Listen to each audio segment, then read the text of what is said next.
ভাই। আরে বড় ভাই, আপনার সমস্যা কি? আপনি বিয়ে করতেছেন না কেন? আপনার কি ভবিষ্যৎ নিয়ে চিন্তা ভাবনা নাই? কেন আপনি বিয়ে করতেছেন না? বড় ভাই, শেষবার মতো বলে দিলাম, বিয়েটা করে দিন। আমার রাস্তা ক্লিয়ার করে দিন। আপনার কারণে আমার বিয়ে আটকে আছে।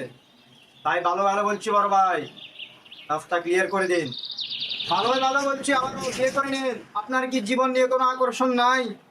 আপনার মনের মধ্যে কি ভবিষ্যৎ নিয়ে কোনো পরিকল্পনা নাই?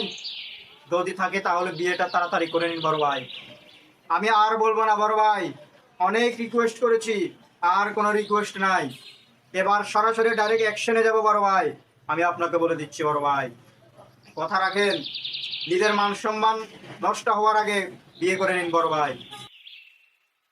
এখন সিঙ্গেল অবস্থা আজকে ফোন দিলাম, পরের বার আপনাকে বিবাহিত অবস্থায় ফোন দিব ইনশাল্লাহ। কথাটা ভালো করে মনে রাখেন বড় ভাই, কানের ভিতর ঢুকিয়ে নিন কথাটা।